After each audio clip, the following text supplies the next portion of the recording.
Good morning students. आज हम लोग पढ़ने वाले हैं फ़िल्टर का एक दूसरा टाइप जो कि है इंडक्टर फ़िल्टर। आप लोगों को पता होगा कि हम लोग फ़िल्टर का टॉपिक पढ़ रहे हैं।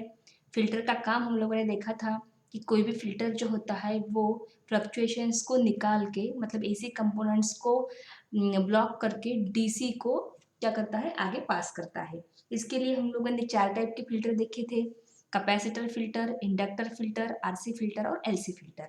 इन चारों टाइप में से कैपेसिटर फ़िल्टर जो है हम लोगों ने लास्ट क्लास में पढ़ लिया था। तो आज हम लोग पढ़ने वाले हैं इंडक्टर फ़िल्टर। तुमको मैंने बताया था कि फ़िल्टर जो होते हैं, जो कंपोनेंट हम लोग फ़िल्टरिंग के लिए यूज़ करते हैं, उससे उस फ़िल्टर का नाम होता है। जैसे लास्ट क्लास में हम लोगों ने कैपेसिटर फ़िल्टर पढ़े थे। कैपेसिटर फ़िल्टर में देखो हमने यहाँ कैपेसिटर यूज़ किया था फ़िल्टरिंग के लिए, इसलिए हमने उसको कैपेसिटर फ़िल्टर बोला था। आज के फ़िल्टर में हम लोग यहाँ देखो इंडक्टर पर देख रहे हैं, दिख रहा है सभी को सिंबल, ये इंडक्टर का सिंबल है। हम लोग इंडक्टर यूज़ कर रहे हैं, इसीलिए इस फ़िल्टर का नाम जो है वो क्या है, इंडक्टर फ़िल्टर है। ठीक है। तुम लोगों को मैंने ये भी बताया था कि कैपेसिटर और इंडक्टर जो होते हैं, इनमें एक प्रॉपर्टी होती है जिसको हम लोग रिएक्टेंस बोलते हैं, जो कैपिटल एक्स से दिखाते हैं। इन रिएक्टेंस की वजह से इंडक्टर और कैपेसिटर को फिल्टर में यूज़ किया जाता है। इन रिएक्टेंस का मतलब क्या बताया था कि ऐसी प्रॉपर्टी जो एसी को ब्लॉक करती है और डीसी को आगे पास करती है। तो यह कंस्ट्रक्शन देखो, कंस्ट्रक्शन में क्या दिख रहा है, एक तो एसी इनपुट दिख रहा है जो हमको बोर्ड से मिलेगा और जो हमेशा कितना रहेगा, 230 वोल्ट रहेगा। उसके बाद उसको फिल्टर करना, उसको अपने को रेक्टिफाई करना पड़ेगा क्योंकि डीसी को अपने को कन्वर्ट करना है, इस एसी को डीसी में कन्वर्ट करना है, इसीलिए हमने यहाँ पे क्या लगाया, रेक्टिफायर लगाया। अब यहाँ ब्लॉक में देखो कोई एक पर्टिकुलर टाइप का रेक्टिफायर यहाँ पे मेंशन नहीं किया हुआ है। समझ में आया ना, कि जबकि रेक्टिफायर के हम लोगों ने 3 टाइप पढ़े हैं, हाफ वेव, फुल वेव और ब्रिज वेव रेक्टिफायर। तो यहाँ कोई भी रेक्टिफायर हम लोग हमारे चॉइस से यूज़ कर सकते हैं, इसीलिए यहाँ में कोई भी पर्टिकुलर रेक्टिफायर का नाम जो है वो मेंशन नहीं किया हुआ है। अब रेक्टिफायर जो है ये क्या करेगा, एसी को डीसी में कन्वर्ट करेगा और कुछ वोल्टेज जो कन्वर्ट नहीं हुआ है उसको हम वो यहाँ पे मिलेगा, जिसको हम लोग क्या बोलते हैं, फ्लक्चुएशंस बोलते हैं। अब इन फ्लक्चुएशंस को रिमूव करने के लिए ही हम लोग क्या यूज़ करते हैं, फिल्टर यूज़ करते हैं। और जबकि इंडक्टर फिल्टर है तो यहाँ पे देखो इंडक्टर का सिंबल दिख रहा है, तो ये क्या हो गया, इंडक्टर हो गया। ठीक है। अब देखो ये इंडक्टर कैसे फिल्टर करता है फ्लक्चुएशंस को। ठीक है। तो हम लोगों ने बोला था कि रिएक्टेंस कैपिटल एक्स दिखाते हैं और यहाँ पे जब इंडक्टर लगाया गया है तो इंडक्टर जो है उस इंडक्टर के रिएक्टेंस को हम लोग क्या बोलेंगे, इंडक्टिव रिएक्टेंस बोलेंगे। और वो किससे दिखाते हैं, एक्स एल से दिखाया जाता है। और एक्सएल का फॉर्मूला क्या होता है, 2 पार F into L, where F जो होती है वो फ्रीक्वेंसी होगी और एल जो होता है वो क्या रहेगा, वैल्यू ऑफ दैट इंडक्टर जो हम लोगों ने सर्किट में यूज किया है। अब अगर हम फ्रीक्वेंसी की बात करेंगे तो हम सभी को पता है कि फ्रीक्वेंसी 2 टाइप की होती है, एसी और डीसी, बराबर है। जो एसी की फ्रीक्वेंसी 50 हर्ट्ज होती है और डीसी की फ्रीक्वेंसी 0 हर्ट्ज होती है। अब हम अगर यहाँ एसी की वैल्यू मतलब एफ की वैल्यू 50 हर्ट्ज लिखेंगे तो एल की वैल्यू तो 0 नहीं रहेंगी, कुछ ना कुछ हेनरी रहेंगी उसकी वैल्यू, तो यहाँ पे कुछ वैल्यू हमको मिलेंगी। बट वही अगर हम डीसी की वैल्यू यहाँ एफ इक्वल 0 पुट करते हैं तो ये कंप्लीट वैल्यू हमको क्या मिलेंगी, 0 मिलेंगी। इसका मतलब क्या हो गया कि एसी फ्रीक्वेंसी के लिए एक्सएल कुछ वैल्यू दे रहा है, मतलब क्या कर रहा है, रिएक्टेंस दे रहा है, कुछ अपोज कर रहा है। पर डीसी जो है उसके लिए 0 आ रही है वैल्यू, इसका मतलब डीसी जो है वो क्या है, उसके लिए नो अपोजिशन है। मतलब एक्सेल की वजह से डीसी जो है अपोजिशन नहीं होने की वजह से सीधे पास हो जाएगा और एसी के लिए अपोज क्रिएट करेगा, बराबर है। अब ये जो अपोजिशन रहती है इंडक्टर में, यहाँ पे इंडक्टर में यहाँ रेक्टिफायर के पास में देखो एसी प्लस डीसी दोनों कंबाइन रहेंगे, बराबर है। एसी कंपोनेंट रहेंगे कुछ और डीसी रेक्टिफाई हुआ वाला रहेगा।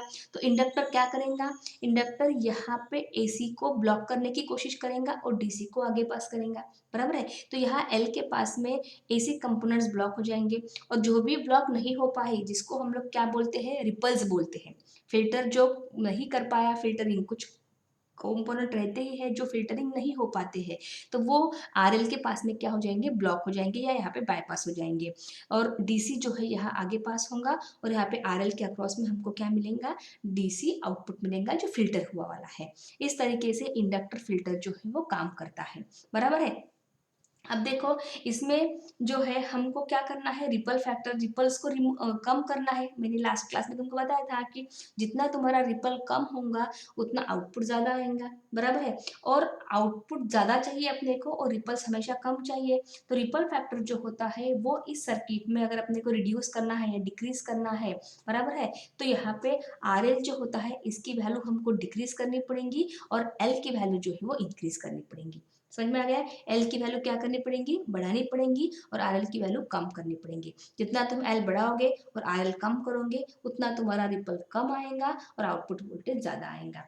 अब कनेक्शन में देखो और एक बात रह गई कि कनेक्शन देखेंगे हम लोग तो कैपेसिटर फिल्टर में हमने कैपेसिटर जो है पैरेलल में लगाया था रेक्टिफायर के, बराबर है। तो कैपेसिटर जो है ऑलवेज कनेक्टेड होता है रेक्टिफायर के पैरेलल में, और इंडक्टर जो होता है वो कैसे रहता है, रेक्टिफायर के सीरीज में होता है। ठीक है, तो ये हो गया हमारा इंडक्टर फिल्टर का वर्किंग। क्या लिखना है यहाँ पे इंडक्टर फिल्टर में कि रेक्टिफायर के पास जो वोल्टेज आता है एसी प्लस डीसी, उसमें से इंडक्टर जो है वो डीसी को पास करता है, यहाँ पे एसी को ब्लॉक करता है, और जो यहाँ एसी ब्लॉक नहीं हो पाया वह आरएल के पास में ब्लॉक होता है, और जो फिर से एसी कंपोनेंट है जो फिर भी फिल्टर नहीं हो पाया उनको हम लोग क्या बोलते हैं, रिपल्स बोलते हैं, बराबर है। और ये रिपल्स जो है हमको क्या करना है, कम करना है, डिक्रीज करना है।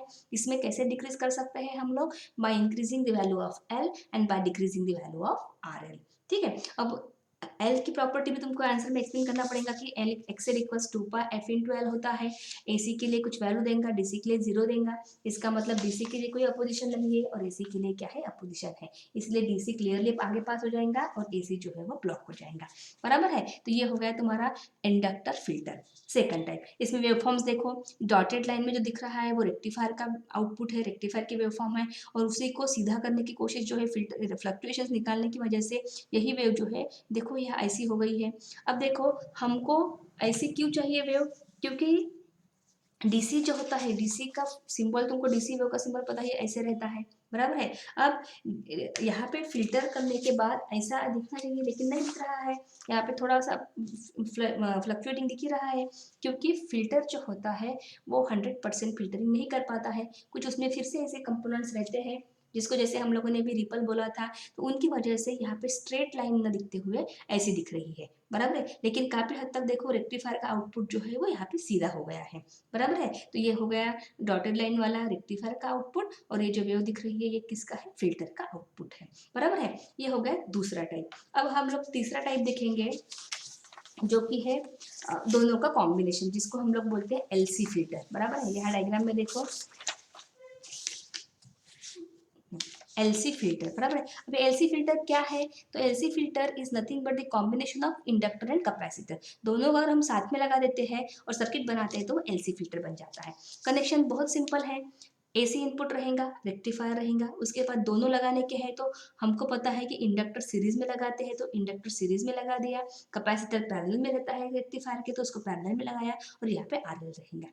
अब यहाँ देखो डबल फिल्टरिंग हो रही है, डबल मतलब अकेला इंडक्टर और ये अकेला कैपेसिटर जो है जितना फिल्टरिंग नहीं कर पाता, अगर दोनों अगर हम कॉम्बिनेशन में लगाते हैं तो वो बेटर फिल्टरिंग होती है। तो इसीलिए just for the purpose of better filtering यहाँ पे दोनों का कॉम्बिनेशन यूज किया हुआ है। वर्किंग जो है हमने जैसे इंडक्टर का लिखा तुमको वैसे ही लिखना है और कैपेसिटर का लिखा वैसे ही लिखना है। वैसे ही मतलब क्या, दोनों के फॉर्मूले एक्सएल इक्वल्स 2πfl, सी इक्वल्स 1/2πfc, दोनों मिला के क्या करेंगे, यहाँ पे एक डीसी पास होके एसी ब्लॉक होगा, यहाँ पे भी डीसी पास होके एसी ब्लॉक हो जाएगा, बराबर है, और अपने को यहाँ पे आउटपुट मिलेगा।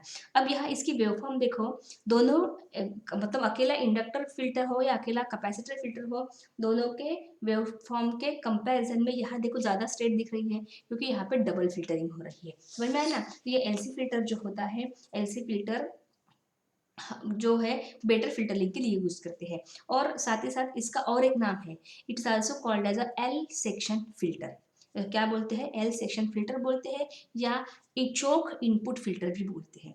ये थोड़ा सा एमसीक्यू के लिए याद रखना है तुम लोगों को कि LC filter is also known as L section filter, और फिर क्या बोलते हैं उसको, चोक इनपुट फिल्टर बोलते हैं, बराबर है। ये पहला पॉइंट तुमको लिखना है कि दोनों को क्या, इस फिल्टर को और दो कौन से नाम है। उसके बाद कनेक्शन की अगर बात करेंगे तो क्या लिखना है कि inductor is always connected in series and capacitor, series with rectifier, and capacitor is connected in parallel with rectifier, बराबर है।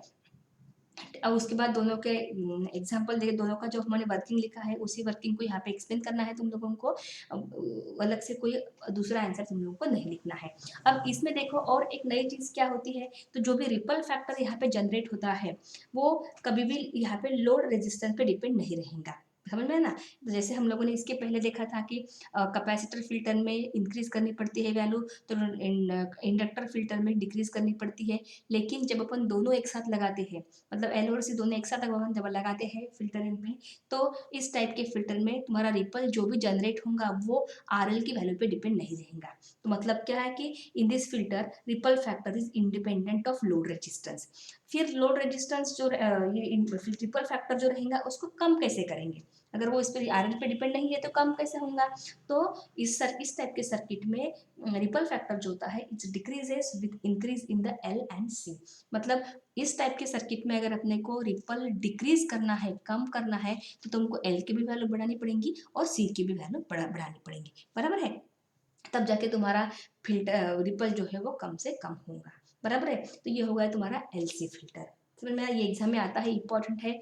समझ में आया ना कि एल से इंडक्टर जो है सीरीज में लगाना है, कैपेसिटर पैरेलल में लगाना है। बेटर फिल्टरिंग के लिए हम लोग ये यूज़ करते हैं। इसमें रिपल फैक्टर जो होता है कोई आर एल पे डिपेंड नहीं रहता है, तो डिक्रीज करना होगा तो एल और सी जो है दोनों की वैल्यू इंक्रीज करके हम लोग यहाँ पे रिपल फैक्टर को कम करते हैं। ठीक है, तो आज हमारे 2 फिल्टर हो गए हैं। नोट्स तुम लोगों को सेंड करूंगी मैं, इसके अच्छे से लिखना है और दोनों फिल्टर को इम्पोर्टेंट फॉर 3 मार्क करना है। ठीक है, नेक्स्ट क्लास में हम लोग पढ़ेंगे आरसी फिल्टर। ओके।